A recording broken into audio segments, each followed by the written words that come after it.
Muy buenas noches, mi nombre es Luz Marina Nuñonco Condori. Vamos a hablar de un tema muy importante sobre la reforma agraria y las transformaciones en el Perú 1930 y 1990. Hablaremos unas posturas positivas y negativas. Empezamos con una breve reflexión. Un pueblo que ignora las heridas históricas de su campo está condenado a repetir la polarización en sus urnas. Al mirar hacia las próximas elecciones 2026, saldar la deuda con el campesinado peruano no debe ser una promesa efímera de campaña, sino un acto urgente de justicia social. Empezamos con una breve introducción. El Laboratorio Nacional en 1930 y 1990. No es una simple cronología de gobiernos. Representa la transición radical en una nación predominante, rural y oligárquica en 1930 hacia un Perú mayoritariamente urbano y aquejado por la informalidad y la crisis para 1990. Acá hablamos sobre estas dinámicas de cambio y la permanencia, cómo han moldeado de forma definitiva al Estado y la sociedad que habitamos hoy en día. El objetivo de este tema es explicar las causas y las consecuencias de las transformaciones políticas, económicas y sociales ocurridas en 1930 hasta 1990. Vamos a reconocer cómo a lo largo del ciclo de crisis se estructuró los desafíos pendientes del Perú contemporáneo, la magnitud de cada impacto. Demográficamente transformó la distribución poblacional, que es la migración, y económicamente redefinió la estructura agraria tradicional. Y políticamente ha consolidado el paso de un Estado oligárquico a uno moderno.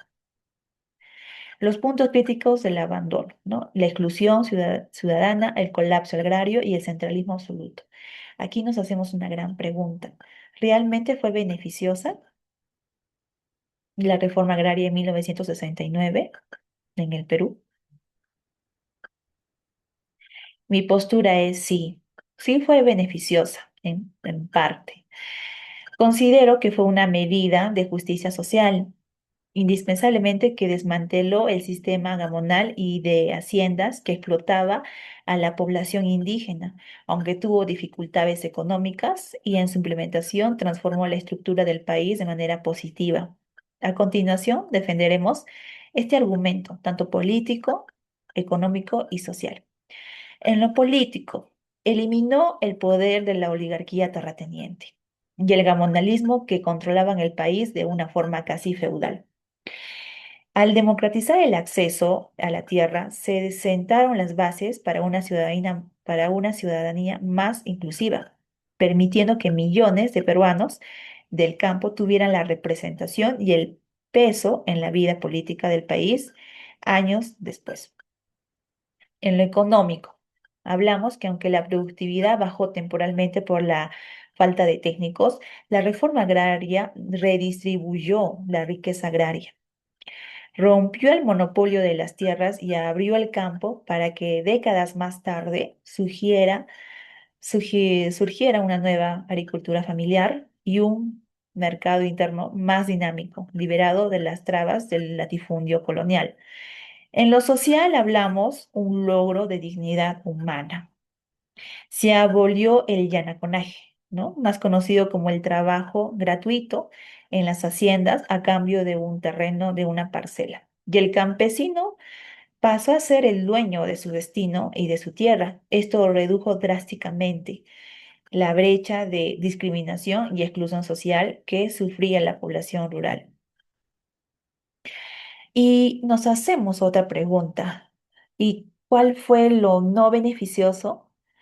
Pues si bien buscaba resolver los problemas históricos de desigualdad en el campo, su ejecución generó un grave em, retroceso económico, ¿no? De tensiones políticas y no logró una verdadera mejora en la calidad de vida de los campesinos.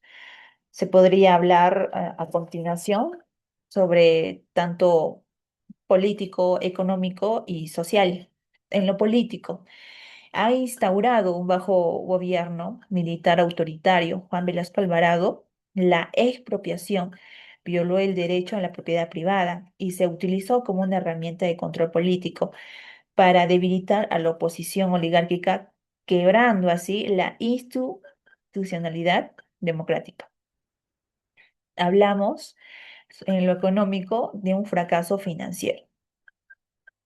El campo descapitalizó. Las cooperativas creadas como las CAPS o SAIS fracasaron por falta de gestión técnica y empresarial, lo que desplomó la productividad agrícola. El Estado asumió una enorme deuda, ¿no? Los bonos de la reforma agraria, que hasta el día de hoy arrastra consecuencias. Y en cambio a lo social, el campesino obtuvo la propiedad de la tierra, se le dejó en el abandono sin asistencia técnica, ¿no? Créditos no tenían tampoco ni tecnología y esto ha fragmentado el agro en minifundios, ¿no? Tierras muy pequeñas, manteniendo a gran parte de la población rural en la pobreza y propiciando migración masiva a las ciudades. Esta es la lección histórica. El estudio en 1930 hasta 1990 nos demuestra las crisis políticas y el colapso económico del Perú. No fueron fenómenos fortuitos o aislados, representaron la violencia, eclosión de desigualdades y postergaciones largamente ignoradas. No fue tan buena, pero tampoco tan mala cuando las reformas institucionales indispensables se posponen de manera sistemática por intereses centralistas. Las sociedades acumulan grietas que tarde o temprano desgarran la democracia y la convivencia civil. Muchas gracias.